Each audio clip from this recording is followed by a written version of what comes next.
Bakunzi b'Ishimwe ry'Imana TV, nshuti za Kristo, nshuti z'umusaraba kandi mwebwe mwese aho muherereye mu mpande enye z'iki gihugu cy'u Rwanda, mu majyepfo, mu majyaruguru, mu burasirazuba, mu burengero bwaryo, mu mujyi wa Kigali, intara y'abadiyasipora, mwese turabakunda cyane kandi turabasuhuje.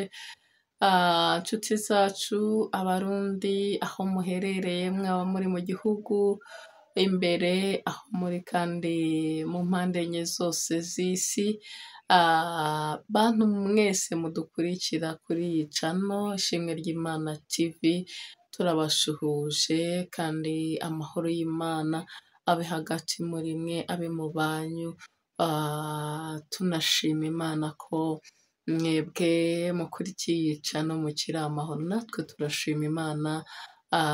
Mwami yabanye natwe, yaratuzigamye. Imbere y'izi kamera z'Ishimwe ry'Imana TV hariho umuvugabutumwa, umwana w'Imana.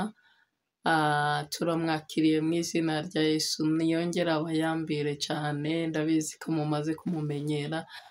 Niyongere abasuhuze. Shalom, shalom. Ari abantu bakubonye ari bashyashya nabo bavuze ngo shalomeka, ariko kandi ntago bamenye ngo ninde ubasuhuje. Wabibwira amazina kandi mbese urabibwira mu yandi magambo? Yego, murakoze ko mu burenganzira ngo nibwire abadukurikiye batubonye bwa mbere. Abasanzwe munzi ni François Ushizimpu, n'abambonye n'abanyumviye n'abaje ubwa mbere, ubwo nawe mureye kumva izina ryanjye. Imana yo mu ijuru nibaho umugisha, turabakunda. Yego, murakoze cyane. Ni François, umwana w'Imana, umuvugabutumwa, afite imbunda nyinshi, arashisha mw'uyu murimo wa papa, ni umusirikare wa Kristo. Rero munyemerere uyu mwanya, ndabona afite intwaro nyinshi yazanye, afite ngira ngo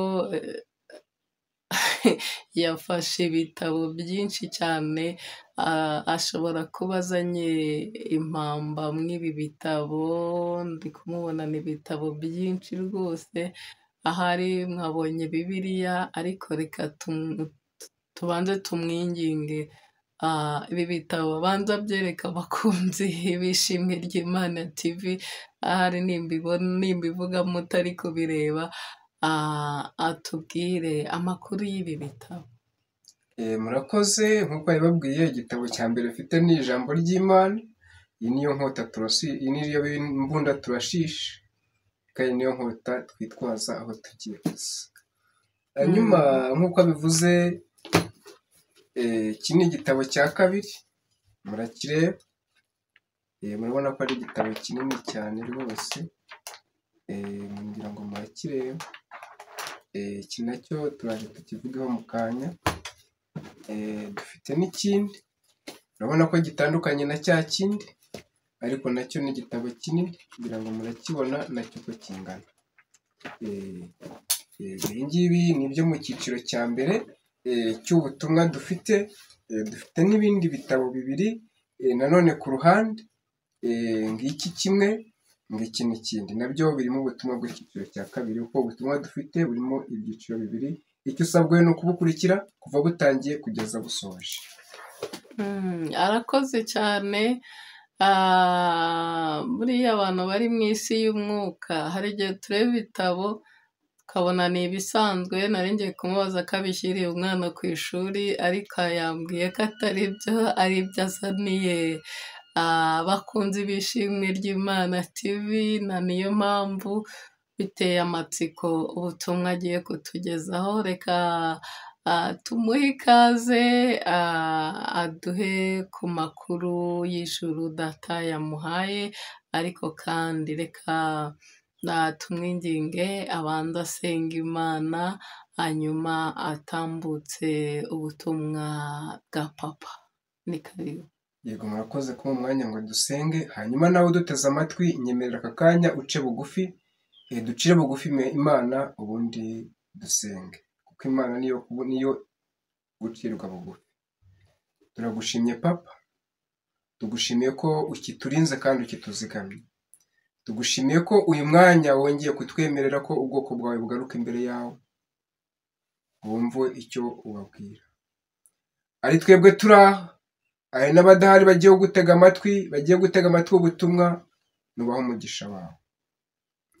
Kandi imbaraga zawe zuruka zibe kuri twebwe zibe no kuri bo. Kandi ibyo ushaka uyu munsi biba ariko biba mu isi no mu ijuru. Kandi murengezi mwiza, ubwoko bwawe turakwinginze ngo nuwongere ukoranye abana bawe bagaruke mu rugo, abatatanye bagaruke mu rugo, kuko mu rugo kwa papa hari byose. Twongeye kukwinginga ngo biduhiga n'ubihige, ibiturwanya n'ubirwanya. Ntabwo twabura gusengera n'abarwayi bari hirya no hino kwa muganga. Uyu mwanya nubiteho kandi bakoze ikiganza cyawe dugikiza. Badukurikiye bari kwa muganga, badukurikiye bari mu ngo zabo mu bisasiro, badukurikiye bari mu kazi hirya no hino, abo bose nubagaruka ubakize kandi ubarengere. Hari indwara tujya turwara zituma tujya no mu kayi, niyo mpamvu uvuze ngo buri wese umukize aho ari. Mwami mwiza rero, buri wese aho ari umurengere kandi umukizeho mu izina ryawe, umwiteho. Rero aka kanya natwe ngwino ururu kubane natwe, udushyigikire, tube mikoro ubundi wivugire mu izina rya Yesu. Abaguteze amatwi nabo bose nubagure kandi ubahishurire buri kimwe cyose mu izina rya Yesu. Amen. Amena. Arakoze cyane. Reka nongere ngushimire wowe wakoze subscribe kuri iyi channel, kandi nawe utarayikora. Imana y'amahoro iguha umugisha, kandi nizere ko urayikora kugira ngo ushyigikire uyu murimo w'Imana. Reka nkwinginge kandi ngo ukore like, ukore share bino biganiro, kandi kuri iyo nzogera uri kureba. Nimba waramaze gukora subscribe, uhita ubona iyo nzogera iri aho ngaho, nayo uyikandeho, ushyigikire umurimo w'Imana, kandi data azabiguhembera. Yakoze cyane kudushyira imbere y'Imana, arakoze gusengera abantu b'Imana. Ikaze n'ubutumwa data yaguhaye ubutambutse. Yego murakoze ubwakanya mumpaye, ni ukuri mbere na mbere mbanje kubasabira umugisha mwebwe muduhaye akanya. Sabiye umugisha abantu badukurikiye bamaze iminsi batwereka ko badukurikiye, mbasabiye umugisha. Kandi nawe uje kudukurikira uyu munsi ariwo bwa mbere tubonye, gusabiye umugisha. Ineza y'umwami wacu Yesu Kristo n'urukundo rw'Imana Data no gufashwa n'Umwuka Wera bibane nawe ibihe byose. Amen. Reka twinjire mu butumwa bwacu. Rero ubutumwa burimo ibyiciro biri nk'uko mwabibonye.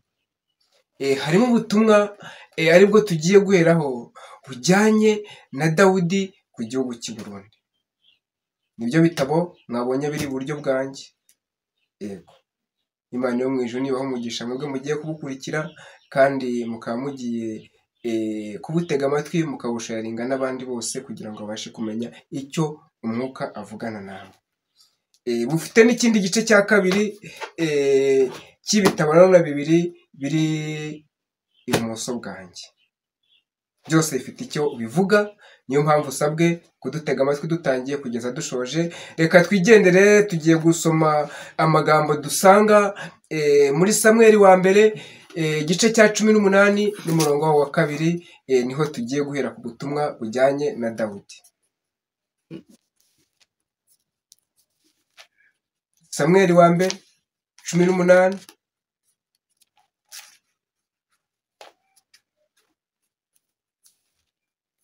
Samweli wa mbere 18. Reka dusome mu izina rya Yesu.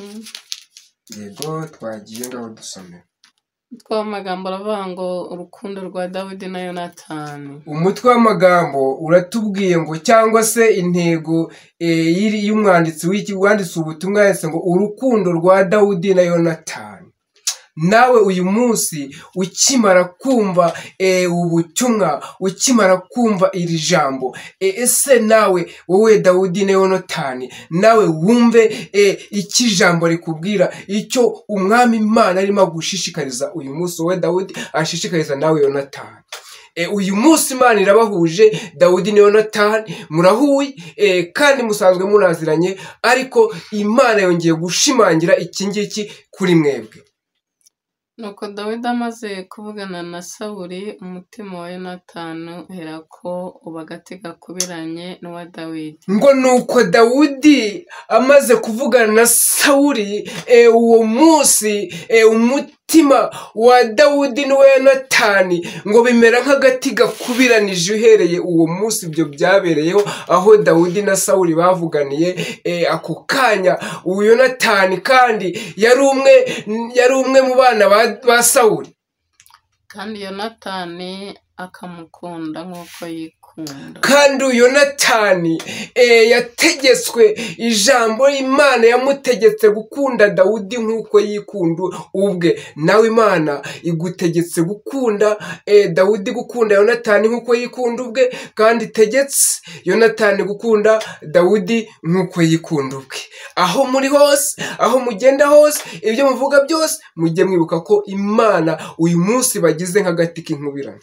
Maze uwo munsi Sawuli ajyana Dawidi we, ntiyamukundira gusubira kwa se ukundi. Oya, uwo munsi Sawuli yaje kumenya ko Imana yimitse Dawudi, hanyuma afata Dawudi amujyana iwe mu rugo, atangira kujya kumutoza iby'ubwami, atangira kujya kumwereka uko ibwami bikorwa, ariko ntiyongera gukundira Dawudi gusubira iwabo ukundi, kuko igihe cyari kigeze ngo ajye kwitoza. Rero nawe uyu munsi igihe wabwiwe kenshi, wabwiwe byinshi, ariko ushobora kuba utaje kwa Sawuli, ariko igihe kirageze ngo witoze. Igihe cyo kwitoza waratojwe, kandi buri kimwe cyose warakibwiwe. Rero igihe kirageze, niyo mpamvu izanye Yonatani ngo mube agati k'inkubirane. Impamvu Imana yajyanye Sawuli, Imana yateye Sawuli kujyana Dawudi, yagira ngo Dawudi akure na Yonatani bahure, hanyuma ibahuze umutima, kandi umugambi Imana yari igambiriye kugira kuri Dawudi uwugereho. Niyo mpamvu nawe izanye Yonatani. Uyu Yonatani araje kandi azanywe n'Imana ngo mube nk'agati k'inkubiranye, umugambi wanyu muwugereho, muwugejweho n'Imana. Bukeye Yonatani na Dawidi basezerana isezerano. Amina. Umva amagambo uko atubwiye wowe Dawudi, nawe nshuti ya Dawudi, nawe muntu wese ukunda igihugu cy'u Burundi, umva uko ijambo rivuga ngo bukeye ngo Dawudi na Yonatani ngo bagirane isezerano. Kuko yaramukunze nk'uko yikunda. Kubera ko Yonatani yarakunze Dawudi nk'uko yikunda ubwe. Dawudi ntabwo ari wari ukunze Yonatani cyane, ahubwo Yonatani uyu nguyu niwe wari ukunze Dawudi cyane. Hanyuma umva uko byagenze. Yonatani yijishura umwitero we yari yiteye awuha Dawidi. Yego, umva ngo Yonatani ngo uwo munsi yikura umwambaro w'umwitero yari yiteye, awuhereza Dawudi. Bibisezerano bagiranye by'uko babaye umwe. Muri make afashe umwambaro yari yambaye arawumuhereje, n'umwambaro we ndetse n'inkota ye n'umuheto we n'umukandara we. n'umwambaro we n'umuheto we ndetse n'inkota ye n'umukandara yari akenyeje. Ibyo byose arabimuhereje. Byose bifite icyo bisobanuye. Nuko Dawidi akajya aho Sawuli yamutumaga hose akitonda. Nuko uhereye uwo munsi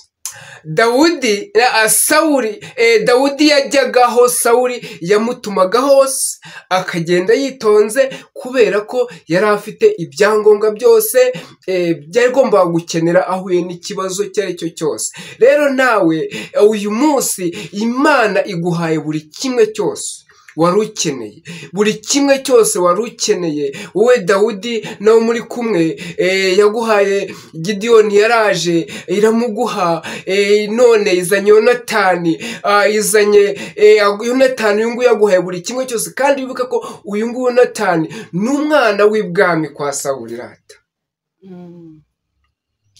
Sawuli amugira umutware w'ingabo ze, abantu bose barabyishimira ndetse n'abagaragu ba Sawuli.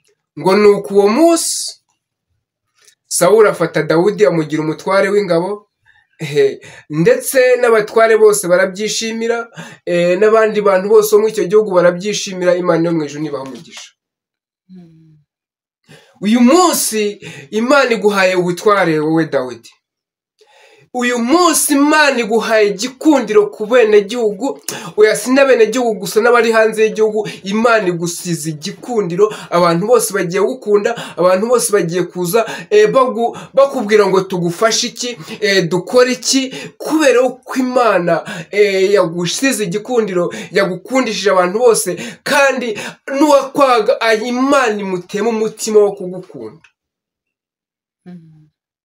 Imana irambwira ngo ninkubwire ngo ntongere kugenda wikandagira, ntiwongere kugenda wihishahisha, kuko Imana iri kumwe nawe, kuko Imana iri kugendana nawe, Imana iri kuvugana nawe uko bwije n'uko bukeye.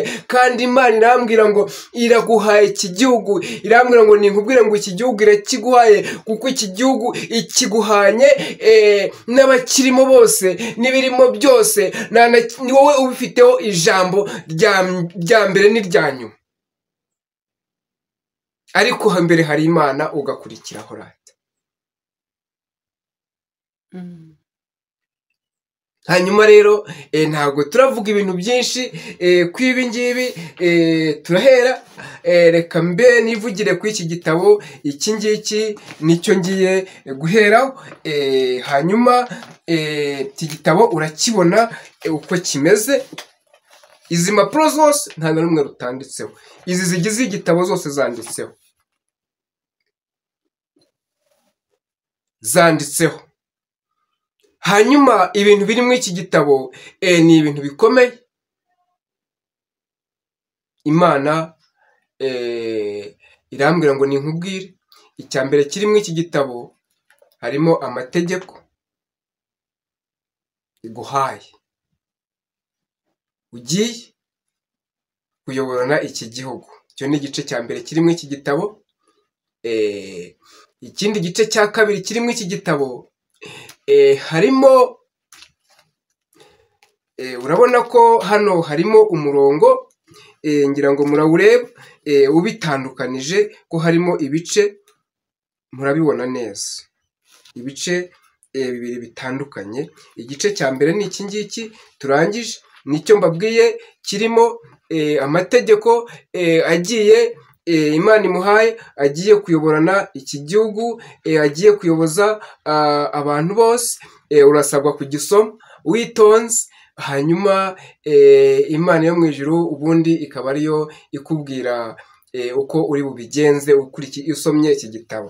Hanyuma mubonye ko hari ikindi gice cya kabiri, yego murabireba, ni ibice bibiri bitandukanye, ngira ngo murabyitegereza. Igice cya mbere ni iki twakishoje, ni iki ngiki, dore igice cya kabiri ni iki ngiki, nacyo murabona ko ari impapuro nyinshi. Iki ngiki nacyo kirimo icyo nakwita, aya ni amategeko. Amategeko ntavuguruzwa, amategeko ntabwo ajya avuguruzwa, aba yarashyizweho n'Imana, ntabwo ajya avuguruzwa. Iki ngiki rero kirimo ibigiye kuyobora cyangwa se kugufasha mu nzira ugiye kunyuramo. Nugisoma neza kizakugeza kuri buri kimwe cyose ushaka, buri kimwe cyose Imana yakugeneye birimo hano. Harimo byinshi byagufasha kugera ku nzozi cyangwa se ku by'Imana yavuganye nawe.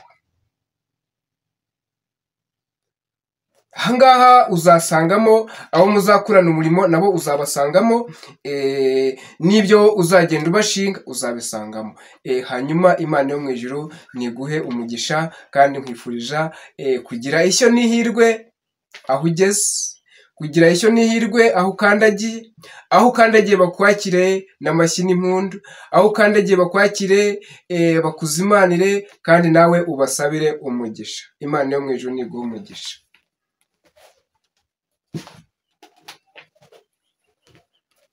Iki nacyo ni ikindi gitabo murimo murakireba cya kabiri, kirimo byinshi nabyo mwakaboye, ngira ngo murakitegereza murakireba.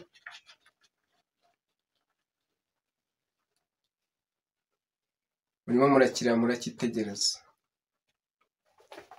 Imana irambwira ngo n'iki gitabo nkiguhe, ngo nkubwire ngo iki gitabo rero iki ngiki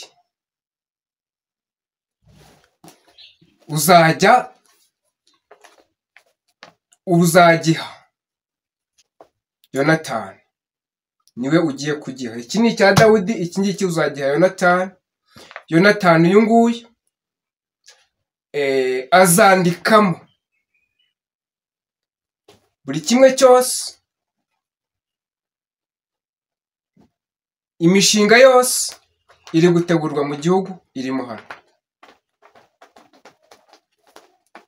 Imishinga uzategura mu gihugu irimo hano, uzayisangamo hano. Ariko iki ngiki Yonatani, kuko muri hagati k'inkubirane, iki niwe ugihawe, niwe muzajya mufatanya gutegura ibi byose. Imana yo mu ijuru niguha umugisha, kandi nikwishimiye Yonatani, kandi nukuri Imana yo mu ijuru nigushyigikira Yonatani.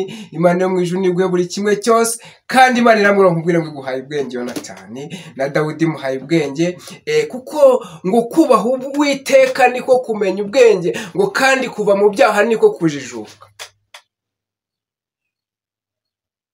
Imana ibahaye ubwenge kandi ibahaye ubumenyi abandi badafite. Ibahaye ubuhanga abandi bantu batwaye icyo gihugu, abandi batware bagitwaye batigeze bagira. Kandi Imana iramubwira ngo ibasize igikundiro ku bantu bose. Nongere mbisubiremo, igusize igikundiro, haba mu bakomeye, haba mu boroheje. kandi irambwira ngo iguhaye kumenyekana kuva mu gihugu kugera aho isi irangirira, mu majyepfo, mu majyaruguru, iburasiro bwaryo n'uburengero bwaryo. kandi Imana irambwira ngo nkubwire ngo ugiye kugendana nawe, ahataringaniye haringanize, ahadatunganye ihatunganye. Murakoze kuba mwari muduteze amatwi. Igice cya mbere nahangaha tukirangirije, tugiye ku kindi gice gikurikiyeho cya rusange cy'abantu bose. Hanyuma nacyo kugira ngo tukinjiremo, uradusomera amagambo cyangwa se ijambo ry'Imana tugiye gusoma. Turayisanga mu Migani 2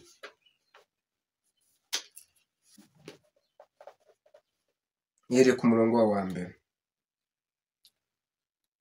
Dusome mu izina rya Yesu. Mwana wanjye, niwemere amagambo yanjye. Umva ijambo uko ritubwiye ngo mwana wanjye niwemera amagambo yanjye, ugakomeza amategeko yanjye, hanyuma ugakomeza amategeko yanjye, bituma utegera ubwenge amatwi, umutima wawe ukawuhugurira kujijuka. Ibyo byose bituma utegera ubwenge amatwi, hanyuma n'umutima wawe ukawuhugurira kujijuka. Niba uririra ubwenge bwo guhitamo, niba urira ubwenge bwo guhitamo, kandi ijwi ryawe ukarangurura urihamagaza kujijuka, kandi ijwi ryawe ukarirangurura urihamagaza kujijuka, ukaba ushaka nk'ifeza, hanyuma ukabushaka nk'ifeza, ukabugenzura nk'ugenzura ubutunzi buhishwe, hanyuma ubwo bwenge ukabugenzura nk'ugenzura ubutunzi buhishwe, nibwo uzamenya kubaha Uwiteka icyo ari cyo. Oya, nibwo uzamenya kubaha Uwiteka icyo ari cyo, ukabona kumenya Imana, hanyuma ukabona kumenya Imana by'ukuri. Uwiteka niwe utanga ubwenge. Uwiteka niwe utanga ubwenge. Mu kanwa ke havamo kumenya no kujijuka. Kugira ngo arinde amayira y'imanza zitabera.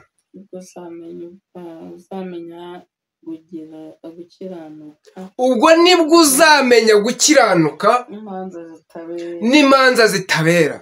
No gutungana ndetse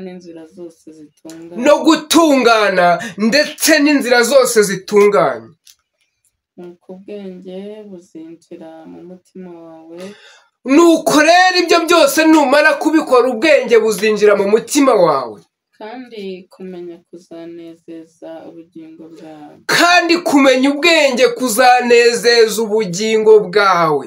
Amakenga azakubera umurinzi. Hanyuma amakenga yose uzagira ayo ngayo azakubera umurinzi. Kujijuka wagize kuzagukiza.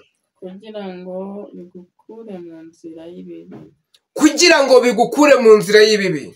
No mu bantu bavuga iby'ubugoryi. Hanyuma bigukure no mu bantu bavuga iby'ubugoryi. Nibo bareka inzira zitunganye. Abo bavuga iby'ubugoryi nibo bareka inzira zitunganye. Bakagendera mu nzira z'umwijima. Hanyuma bakagendera no mu nzira z'umwijima. Banezezwa no gukora ibibi gusa. Kandi bakishimira ubugoryi bw'abanyabyaha. Bagendera mu nzira zigoramye. Kandi abo ngabo bagendera mu nzira zigoramye. Bakaba ibigande mu migenzereze yabo. Hanyuma bakaba ibigande mu migenzereze yabo. Nuko uzakizwa umugore w'inzaduka. Kuko uzakizwa ugakizwa umugore w'inzaduka ukamukizwa. Ndetse uw'inzaduka asheshengesha amagambo ye. Ndetse uw'inzaduka asheshengekesha amagambo y'inzaduka. Akubwira amagambo y'inzaduka agira ngo agushyeshyenge, agira ngo akwigarurire, ariko Uwiteka aramukurinze.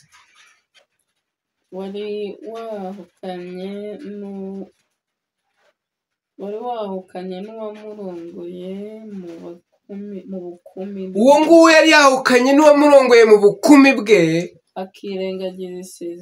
Akirengagiza isezerano rye. Isezerano ry'Imana ye. Imana yo mu ijuru nibaha umugisha. Murakoze twumvisha amagambo akomeye kandi meza cyane, aho atangiye atubwira iby'ubwenge, atubwira ibyo kugira neza kw'Imana, atubwira ibyo tugomba gusaba, tugomba gukora. Hanyuma rero ibi bitabo ibingibi nzanye ndagira ngo mbibereke, hanyuma mbabwire buri gitabo icyo bisobanura. Iki ngiki kirareba abantu bose. Iki ni igitabo cya mbere duhereyeho, ariko mbabwira ngo Imana ije gusohoza amasezerano yagiranye n'abantu bayo, ije gusubiza ibibazo Imana abantu bayisabye bayigejejeho, ije kubisubiza. Hanyuma hari abasabye amashuri yo kujya kwiga, hari abasabye kujya kwiga hanze, hari abasabye kujya kwiga muri za kaminuza muri iki gihugu. Imana irambwira ngo ibisubizo byanyu irabizanye, mwitegure mwakire, ariko kandi ntabwo ibihaye buri uwo ari we wese. Ibuhaye umuntu wese wagize ubwenge, umuntu wese wakoze ibyo gukiranuka. Nk'uko twabivuze, kuva mu byaha niko kujijuka, ngo kandi kubaha Uwiteka niko kumenya ubwenge. Umuntu wavuye mu byaha kubaha Uwiteka, uwo nguwo niwe ihaye iki gitabo. Iki gitabo nicyo ugiye kujyana ku ishuri. Ugiye kujya niba warahawe wasabye kwiga, ugiye kwiga muri kaminuza mu Rwanda, cyangwa se ugiye kwiga hanze kuko wabisabye, Imana ikaba ibiguhaye. Hari n'abandi bantu bajyanye n'aha ngaha nabo Imana bagiye basaba kujya hanze, bagiye mu buryo bw'akazi. Nawe Imana irambwira ngo mbabwire ngo namwe nimuhumure, igihe cyanyu kirageze, ngo namwe nimwitegure mujyane n'aba ngaba, kuko igihe cyo kujya hanze kirageze. Nimwitegure, ibyanyu mubishyire ku murongo, kuko Imana ije kubaha ibyo yabasezeranyije. Yari yabasezeranyije murabizi, namwe mwicira murindiriye, kubera ko mwarindiriye neza, kubera ko mwagumye ku mwami, kubera ko mutigeze muva mu isezerano nta mpamvu. Niyo mpamvu Imana ibahaye igitabo, kandi ibingibi ikaba ibishoboje kugira ngo buri wese amenye gukiranuka kwayo, buri wese amenye imirimo yayo. Hanyuma hari n'abandi bantu Imana imbwiye bari mu gihugu imbere basabye akazi. Iki gitabo ni igitabo kirimo amazina y'abantu bose basabye akazi. Sinzi akazi wasabye ariko sinzi icyo wasabye icyo ari cyo, ariko Imana irambwiye ngo abasabye akazi ko gukora bose. Imana irambwira ngo yabumbuye igitabo cy'urwibutso, ndetse iki gitabo yahereye ku buri muntu wese, ihereye ku murimo yakoze. Imirimo wakoze niyo ihereyeho uyu munsi. Hanyuma imaze kubumbura igitabo, yibuka imirimo wakoze, nawe ikwandika muri iki gitabo. Hirya irakwandika uyu munsi ijanywe no kuguhesha akazi. Aho wadepoje hose akazi karabonetse, aho wadepoje hose ugiye guhamagarwa ujye mu kazi, kubera ko wakoze ibyo gukiranuka. Niwiyumva nubona utisanze, mumenye ko utakoze ibyo gukiranuka, ariko uwakoze ibyo gukiranuka wese Imana imuhaye akazi. Arabasabye akazi ko gukora muri iki gihugu, arabasabye akazi ko kujya gukora hanze, arabasabye akazi mu bwubatsi, arabasabye akazi mu buvuzi, arabasabye akazi mu bwarimu, arabasabye akazi gukora mu nzego za leta, arabasabye akazi mu gukora mu ONG, arabasabye akazi gukora mu nganda. Aho wasabye akazi hose Imana yo mwijuje kugusubiza. Irambwira ngo iki gitabo nicyo abakozi bose basabye akazi barimo, kandi buri wese agiye kujya mu kazi.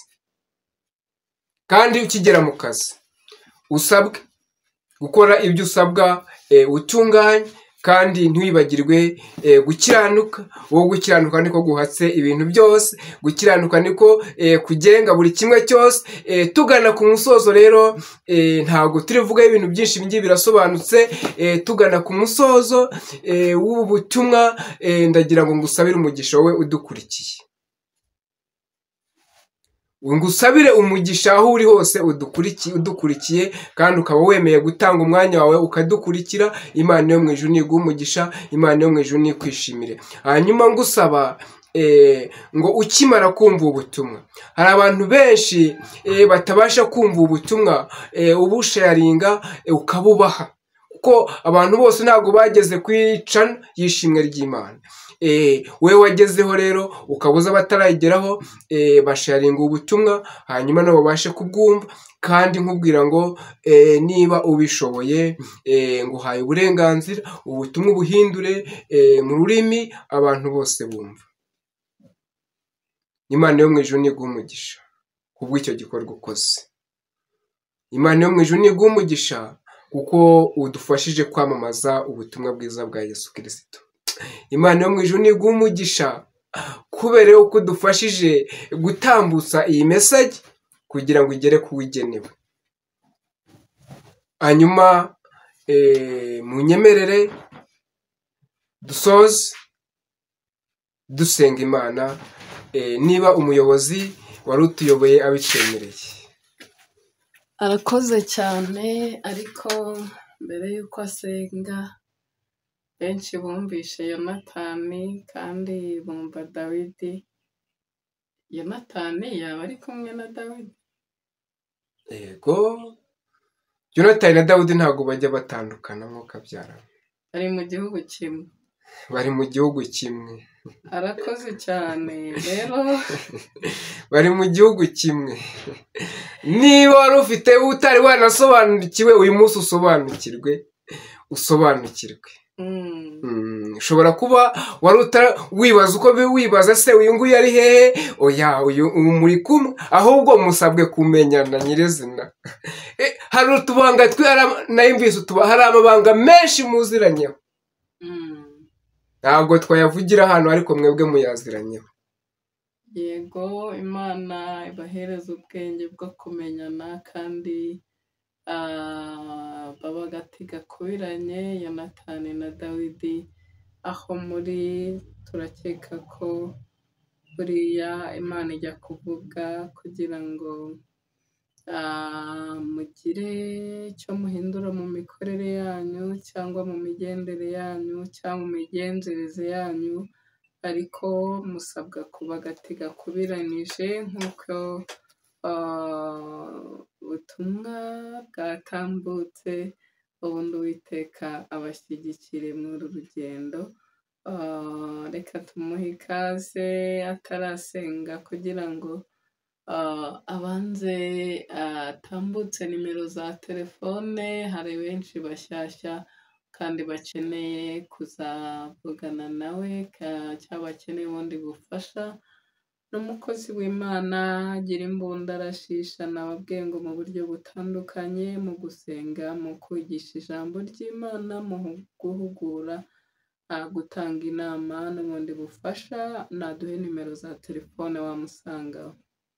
Murakoze kuma akanya ngo ntange nimero za telefone, ariko ntarayitanga nimero za telefoni. Nagira ngo mbwire abantu ko duhari ku bwanyu. Imana yahadushyize ku bwanyu, ntabwo tuhibereye twebwe, ahubwo tuhabereye mwebwe. Ntabwo tuhibereye twebwe ubwacu, ahubwo tuhabereye mwebwe. Hanyuma wowe ufite buri kimwe cyose watubaza, turakwitaba rwose. Ushobora kuba ukeneye ubujyanama mu by'umwuka, turabutanga. Ushobora kuba ukeneye ubujyanama mu bw'amasengesho, ubufasha bw'amasengesho, turabutanga. Ushobora kuba ukeneye impuguro nazo mu by'ijambo ry'Imana, cyangwa se mu buzima busanzwe hari ibyo tujya dukenera tutasobanukiwe neza, turagufasha tukaguhugura. Hanyuma ikindi, wowe urwaye, tugufasha gusenga wizeye, ariko Imana ikagukiza. Kanseri zirakira, sida zirakira, imitima irakira, ibifu birakira, imyijima irakira, abadayimoni barahunga mu izina rya Yesu. Tugira na gurupe dusengeramo yitwa Bari mu Rugendo Rugana mu Ijuru, isengera online. Saa 9 z'amanywa turasenga, saa 2 z'umugoroba turasenga, na saa 9 ababishoboye barasenga. Imana yo mu ijuru nibaha umugisha. Aho hose aho wifuza ko twagufasha, aho hose twahagufashiriza. Ari muri gurupe twagufasha, ari ku giti cyawe turagufasha.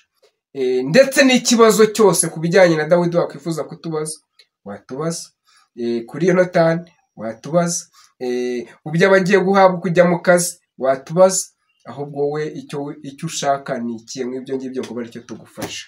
Reka twitange nimero ya telefone ni 0788 24 79 09, cyangwa se 78 78 76 238. Izo zose uzidusangaho. Imana yo mu ijuru nibaha umugisha. Arakoze cyane, wamubona kuri izo nimero. Reka tumwemerere kandi asenga Imana. Turagushimye Mana yacu, uri umukozi w'umuhanga. Uvuga kenshi kandi ukabwira abumva. Iri jambo ni wowe uvuze, ndakwinginze ngo wo kumva niyumve, kandi urengera ubwoko bwawe, utabara abana bawe. Murengezi mwiza, ibihiga abana bawe nubihige mu izina rya Yesu, kandi ibarwanya nubirwanye mu izina rya Yesu, nibatera nubitere mu izina rya Yesu. Dusabye amahoro yawe, dusabye umugisha wawe buri wese aho ari hose, kandi abarwayi nubakize mu izina ryawe, kandi buri wese numwimenyeshe mu izina ryawe. Urakoze ukuri Imana ivuga bikaba, wategeka bigakomera. Tubivusabye mu izina rya Yesu, amen. Imana y'amahoro imuhereza umugisha. Wakoze kumvira umwuka ukaza gutambutsa ubu butumwa. Rero reka dushimire namwe abakunzi b'Ishimwe ry'Imana TV mwakurikiye iki kiganiro, kandi ngushimire wowe ugiye kugisangiza benshi, ngushimire nawe wamaze gukora subscribe, ngushimire wakoze like ugatanga n'ibitekerezo byanyu, turabikunda. reka tuvuge ngo nakagaruka. Shalom shalom. Shalom.